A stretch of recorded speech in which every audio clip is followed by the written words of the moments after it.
ప్రార్థన. ప్రేమగల తండ్రి, ఈ ఉదయకాలమందు నిన్ను స్తుతించుటకు మా గుండెల్లో ఊపిరి నిలిపావు.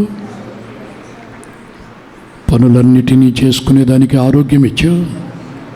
నీ సన్నిధికి నడిపించబడేటట్లుగా లేడి కాళ్ళని పరుగులు వేసేటట్లుగా మా కాళ్ళని నింపావు.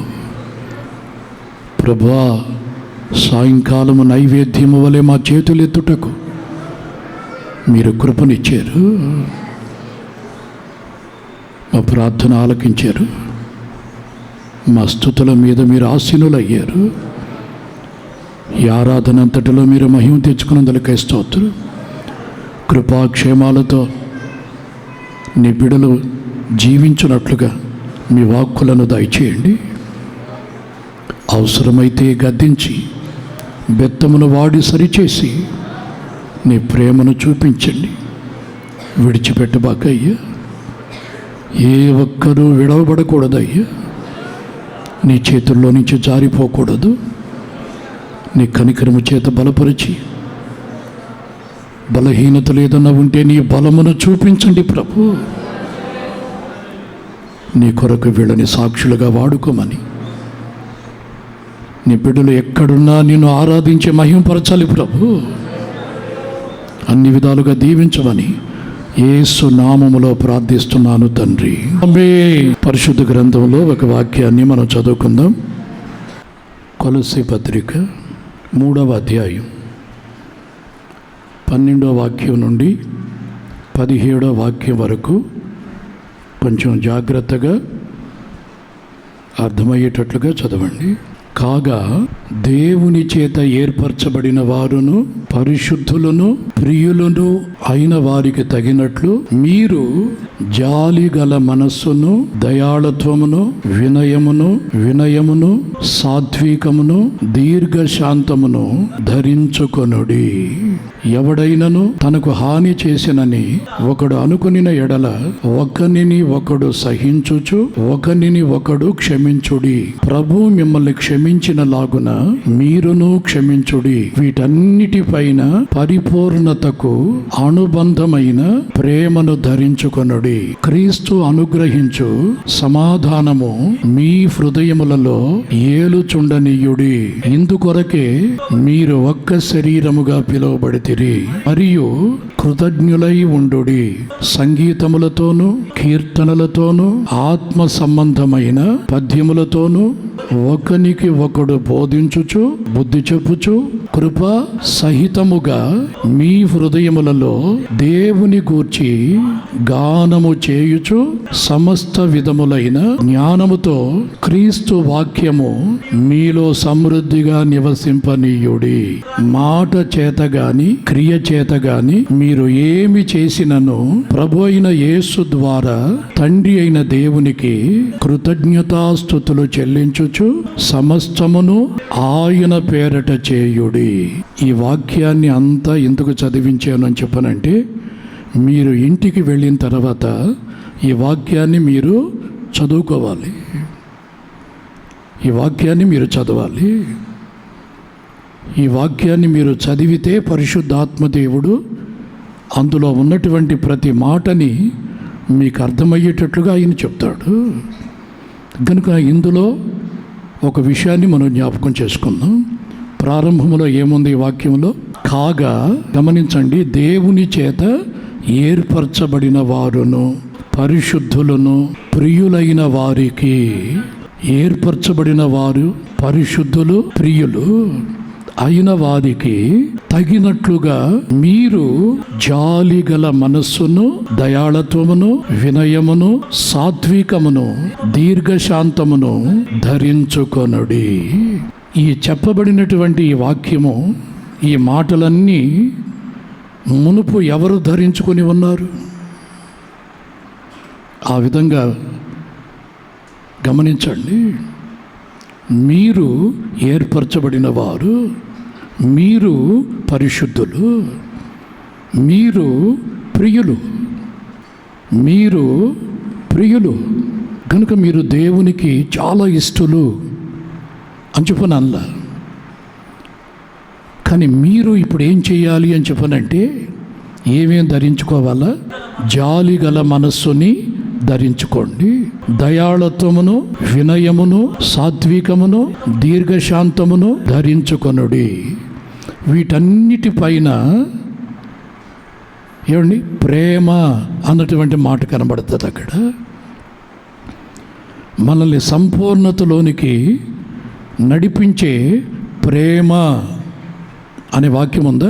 వీటన్నిటిపైన పరిపూర్ణతకు అనుబంధమైన ప్రేమను ధరించుకోండి. వీటన్నిటిపైన అనుబంధమైనటువంటి, వీటితో బంధమైనటువంటి, సంబంధమైనటువంటి ప్రేమని ధరించుకోండి. దేవుని ప్రేమను మీరు ధరించుకున్నట్లయితే ఏ ఏ విషయాలు కనబడతాయట? జాలి గల మనస్సు, దయాళత్వము, వినయము, సాత్వికము, దీర్ఘశాంతము. వీటన్నిటిపైన పరిపూర్ణతకు అనుబంధమైన ప్రేమను ధరించుకోండి. క్రీస్తునందు ప్రియమైనటువంటి దేవుని సంగమా, గమనించండి. ఈ 5 కార్యాలు మనలో కనబడాలి. ఇవి ఆత్మ ఫలములు. ఇవి మనలో కనబడాలి. ఇవి మనలో కనబడాలి అని చెప్పనంటే దేని ద్వారా కనబడతాయి అని చెప్పనంటే దేవుని ప్రేమ ద్వారా. మనం ధరించుకున్నటువంటి ప్రేమలో ఇవన్నీ కనబడతాయట. వీటన్నిటినీ మిళితం చేసి ప్రేమ అన్నటువంటి ఆ యొక్క వస్త్రము మనం ధరించుకోవాలి. నీలి రంగు వేసుకున్నటువంటి ఆ షర్ట్లో కనబడుతున్నటువంటి నీలి రంగు అది ఆకాశానికి గుర్తు. దేవుని వాక్యములో అది ప్రేమకి గుర్తది. నీల, ధూమ్ర, రక్తవర్ణములు అన్నటువంటి మాటలు ఉన్నాయి. ఈ నీలము దేవుని ప్రేమకు గుర్తు. ఈ ధూమ్ర వర్ణము రాచరికానికి గుర్తు. ఈ రక్తము యేసు రక్తమునకు గుర్తుగా ఉంది గనుక వీటినే ప్రత్యక్ష గుడారములో ఎక్కువగా వాడారు. గనుక ఈ నీలి రంగు మీరు ధరించుకున్నటువంటి వాటి మీద ఈ యొక్క నీలి రంగు అన్నటువంటి ప్రేమ. ఈ ప్రేమ అనేది లేకపోతే వీటన్నిటికీ అర్థమే లేదు. చాలా వినయంగా ఉంటాడండి, చాలా లోపడతాడండి, చాలా మంచోడండి. కానీ ఏ లాభం అండి? ప్రేమించే గుణం లేదండి. ఏమండి? ఆ ప్రేమని చూపలేరండి. కావలసినంత పెడతారండి, అన్నీ బాగున్నాయి. కానీ పలకరించే ఆ పలకరింపు, ఆ ప్రేమ ఆ పలకరింపులో కనబడదండి. అన్నీ ఉన్నాయి కానీ వీటన్నిటికి సంబంధించి దేవుని ప్రేమ అనే ఆ అనుబంధము లేకపోతే ఇవి పనికిరావు. ఈ ఫలములు కుళ్ళిపోతాయి. ఈ ఫలములకి ఒక అర్థం ఉండదు. ఎంత వినయము, ఎంత భక్తి, ఎంత పరిశుద్ధత, అది ఇది అన్నీ ఉన్నా కానీ ప్రేమ అనేది అనేక మందికి కనబడేది దేవుని ప్రేమ. కనుక ఈ ప్రేమ అనే మాట ఎవరిలో లేకుండా పోతుందో ఆ మిగతా ఫలాలు కుళ్ళిపోయే ప్రమాదం ఉంటుంది. ఏమంటే బూజు పట్టిపోయే ప్రమాదం వస్తుంది. కనుక వీటన్నిటికీ సంబంధించి ఇవి పరిపూర్ణతలోనికి రావాలి అని చెప్పనంటే దేవుని ప్రేమని మీరు ధరించుకోవాలి.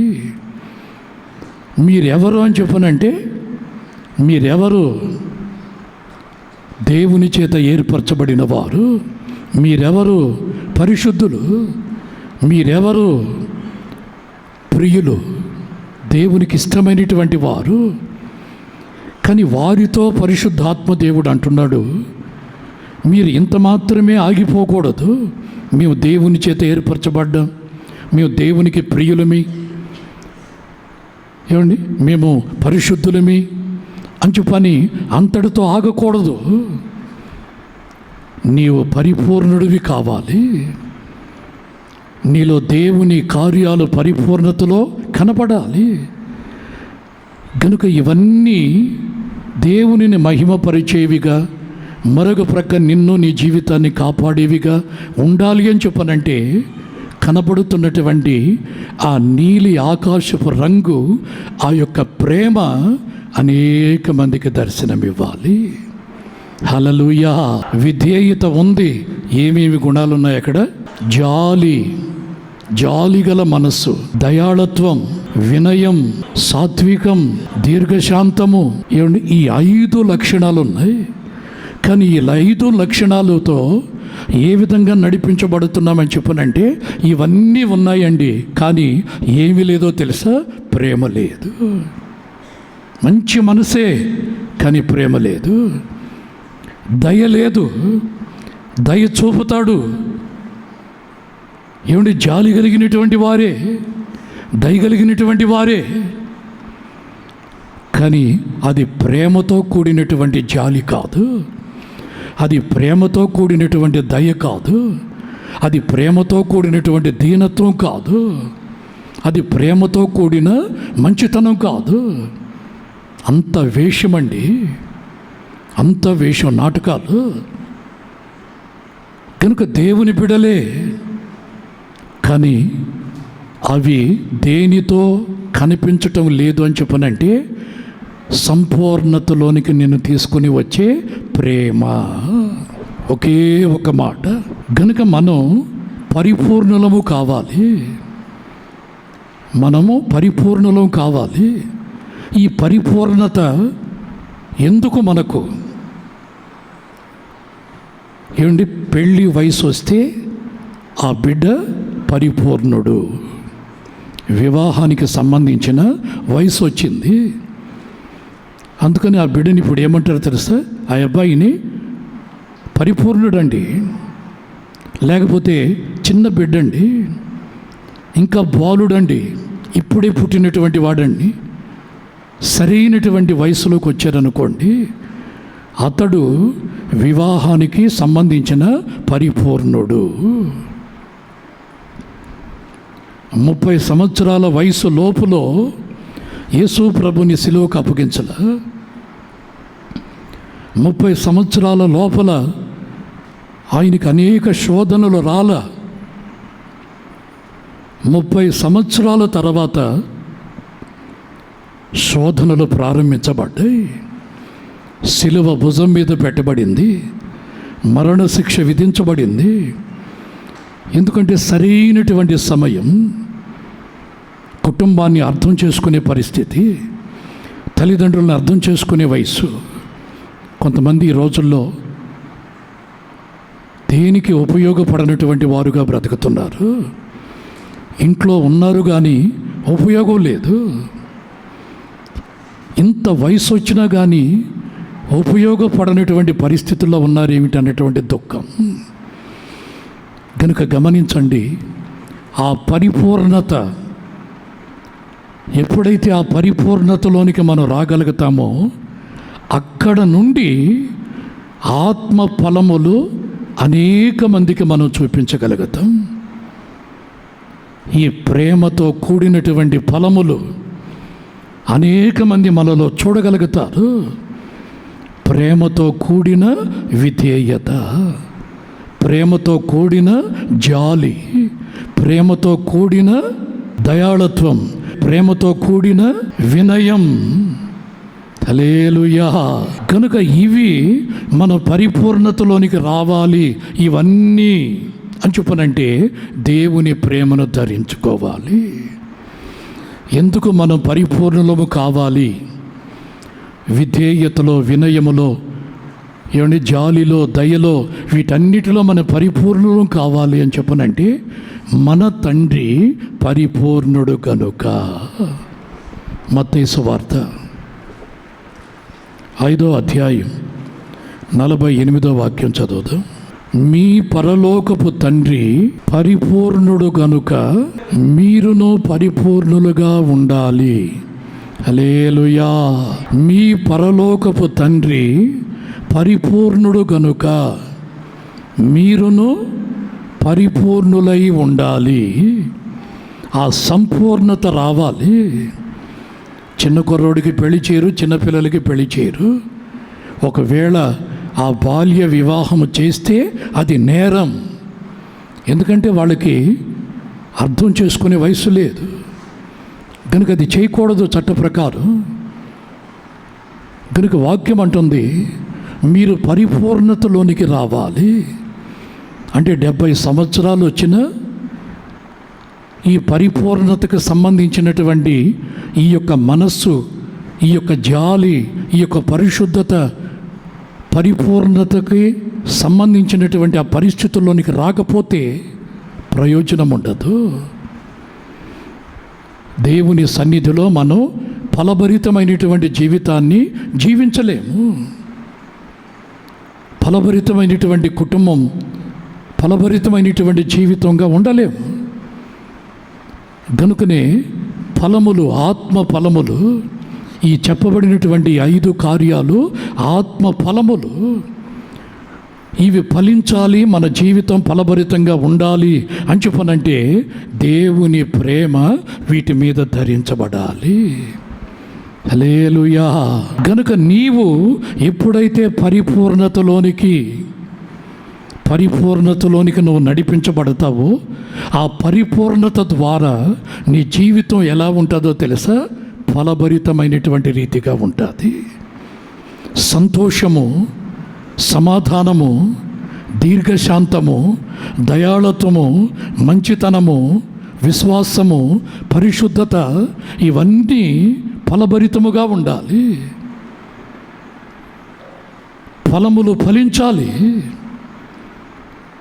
కనుక ఆ విధమైనటువంటి పరిస్థితుల్లోనికి రాకపోతే ఏది సంతోషము మన జీవితాల్లో పరిపూర్ణంగా ఉండదు. సమాధానము పరిపూర్ణంగా ఉండదు. దీర్ఘశాంతము పరిపూర్ణంగా ఉండదు. గనుక సంపూర్ణములోనికి మనం రాకపోతే పొరపాటును కూడా ఈ సంతృప్తికరమైనటువంటి జీవితాన్ని మనం చూడలేము. చూడండి, మీ తండ్రి పరిపూర్ణుడు. ఆ తండ్రిలో ఉన్నటువంటి పరిపూర్ణత, సంపూర్ణత యేసుక్రీస్తులో మనం చూడగలుగుతున్నాం. ఆమేన్. యేసుక్రీస్తులో మనం చూడగలుగుతున్నాం. యేసుక్రీస్తు ఎవరు? ఏర్పరచబడినవాడు, ఆయన పరిశుద్ధుడు, ఆయన దేవునికి ప్రియుడు. ఈ భూమి మీద ఎవరైనా ఉన్నారా ఈ 3 లక్షణాలు కలిగిన వారు అని చెప్పనంటే లేరు. ఇలాంటి పరిస్థితుల్లో మన కొరకు యేసు ప్రభు వచ్చాడు. దేవుని చేత ఏర్పరచబడిన వాడు, దేవుని చేత ఇష్టపడినటువంటి వాడు. యేసు ప్రభు బాప్తిసం పొందినటప్పుడు ఆకాశంలో నుంచి ఒక స్వరం వినబడుతుంది, ఇతడు నాకు ప్రియమైన వాడు. హల్లెలూయా. ఇతని యందు నేను ఆనందించుచున్నాను.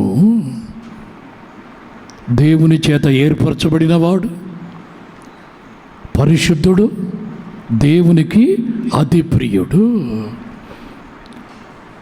గనుక ఇప్పుడు ఆయనను ఆరాధిస్తున్నటువంటి మనం ఆయనకు తగినట్టుగా ఉండాలి. యేసుక్రీస్తుని ఆరాధిస్తున్నటువంటి వారు ఆయనకి తగినట్టుగా, ఆ పరిశుద్ధుడికి తగినట్టుగా, ఆ దేవుని ఏర్పాటుకి తగినట్టుగా, ఆయనకు ప్రియమైనట్టుగా మనం ఉండాలి. మనం ఉండాలి అని చెప్పనంటే దేవుని ప్రేమని ధరించుకోవాలి. ఆ ప్రేమ ఉన్నట్లయితేనే ఇతరుల్ని మనం క్షమించగలుగుతాం, ఇతరుల మీద దయ పుట్టిస్తాం, ఇతరులకి మనం జాలిని చూపిస్తాం, క్షమిస్తాం. ఏదైనా ఒక చిన్న పొరపాటు చేసినా మనల్ని దేవుడు ఎలాగ క్షమించాడో ఆ విధంగా మన కుటుంబంలో ఉన్న వారిని క్షమించగలుగుతాం. ఏమండి, మన వాళ్ళని క్షమించగలుగుతాం. అవిశ్వాసుల్ని క్షమించగలుగుతాం. దేవుని ప్రేమని చూపించగలిగిన నాడు గనుక మన తండ్రి పరిపూర్ణుడు. ఆ పరిపూర్ణత యేసుక్రీస్తులో మనకు కనబడుతుంది. యేసుక్రీస్తు ప్రేమలో సంపూర్ణుడు గనుక ఆయన్ని మనం ధరించుకున్నట్లయితే మనలో ఈ సంపూర్ణమైనటువంటి గుణగణాలు కనబడతాయి. హల్లెలూయా. చూడండి, మరొక వాక్యాన్ని మనం గమనిద్దాం. సంఖ్యాకాండం 17వ అధ్యాయం 5వ వాక్యం. అప్పుడు నేను ఎవరిని ఏర్పరచుకొందునో వాని కర్ర చిగురించును. ఆమేన్. ఇది ఏ సందర్భంగా ఈ వాక్యం మనకు బయలుపరచబడిందంటే మోషే నడిపించుచున్నటువంటి కాలం అది. ఆ కాలములో 12 వంశాలు, 12 గోత్రాలు, వాళ్ళల్లో గొడవ వచ్చింది.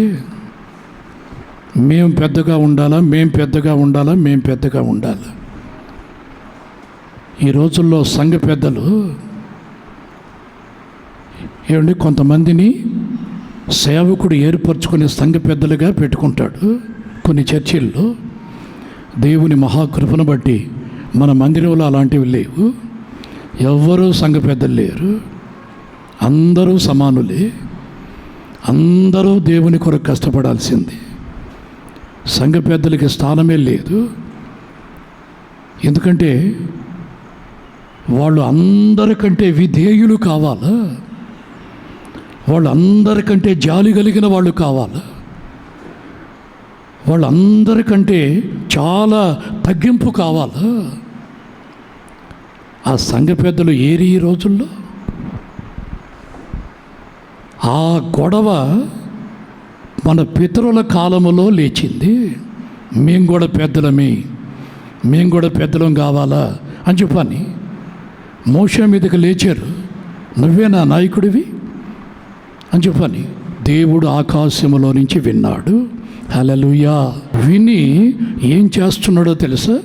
మోషేతో చెప్తున్నాడు, మోషే, ఈ 12 గోత్రముల వాళ్ళు గొడవలు పడుతున్నారు, నేను విన్నాను. అది నీ మీద విరుచుకుపడుతున్నారు. సంఘ పెద్దల్ని చేయమని, లేకపోతే మేము పెద్దలమి అని చెప్పని అంటున్నారు. వీళ్ళల్లో ఈ ఆత్మ ఫలములు ఎక్కడా కనిపించటం లేదు. మేము మేము మేము మేము కూడా సేవ చేస్తాం, మేము కూడా పరిచర్య, మేము కూడా పెద్దలమి, మేము కూడా సీనియర్లమి అంటున్నటువంటి వీళ్ళల్లో ఈ ఫలాలు ఎక్కడా కనిపించటం లే. ఆ వినయము లేదు, ఆ విధేయత లేదు, ఏమండి ఆ పరిశుద్ధత కనబడటం లే. మరి వీళ్ళని నేను ఎలా ఏర్పరచుకునేది? వీళ్ళకి నేను బాధ్యతను ఎలా అప్పగించేది? కనుక ఒక పని చెయ్యి. ఈ పెద్దల చేతుల్లో ఉంటాయి కర్రలు, ఎండిపోయినటువంటి కర్రలు, ఊత కర్రలు. ఆ 12 గోత్రాల వాళ్ళ కర్రలు తీసుకొని వచ్చి ప్రత్యక్ష గుడారములో అతి పరిశుద్ధ స్థలములో ఉన్న నా మందస్సము ఎదుట వాటిని పెట్టు. నువ్వు చేయవలసిన పని అది. వీళ్ళు పోటీలు పడుతున్నారు కదా, కనుక వీళ్ళ కర్రలు తీసుకొని వచ్చి మందస్సం ఎదుట పెట్టు. అప్పుడు నేను ఎవరిని ఏర్పరచుకొందునో వాని కర్ర చిగురించును. హల్లెలూయా. వాని కర్ర చిగురించును. మరొక వాక్యాన్ని చదవండి. అదే 17వ అధ్యాయం 8వ వాక్యాన్ని చదవండి. మరునాడు మోషే సాక్ష్యపు గుడారములోనికి వెళ్ళి చూడగా లేవి కుటుంబముదైన అహరోను కర్ర చిగురించి ఉండెను. ఎలా ఆ చిగురించినటువంటి దాన్ని సంపూర్ణతను చూపుతున్నాడు ప్రభు. ప్రార్థన చేసుకుందాం. ప్రేమగల తండ్రి, పరిశుద్ధుడని స్తోత్రం. ఈ ఉదయకాలపు పునరుద్ధాన ఆరాధనలో నువ్వు ఏర్పరచుకున్నటువంటి వారిని, పరిశుద్ధుడా నీతో అంటుకట్టబడిన వారిని, యేసయ్యా నువ్వు ఇష్టపడిన వారిని సంపూర్ణతలోనికి తీసుకుని రావాలని, ఫలములు కలిగి ఉంటేనే ఆ ఇల్లైన వ్యక్తి జీవితమైన ఆ చెట్టైన సంపూర్ణతను చూపుతుందని చెప్పని అహరోను కర్రలో ఆ సంపూర్ణ అనుభవాన్ని మాకు నేర్పించావు కనుక ఆ విధంగా మేము ఫలించినట్లు కృప దయచేయండి. ఆ విధంగా ప్రయాసపడినట్లు కృప దయచేయండి. ఆ సంపూర్ణతలోనికి రావాలి. నేను పరిశుద్ధుడను గనుక మీరును పరిశుద్ధులై ఉండాలి. నేను విశ్వాసానికి కర్త గనుక మీరు అమూల్యమైనటువంటి విశ్వాసములోనికి నడిపించబడాలి. నేనెక్కడ ఉందునో మీరు కూడా అక్కడే ఉందురు. ఆ ధన్యతను పోగొట్టుకోకుండా చిగురులు వేస్తూ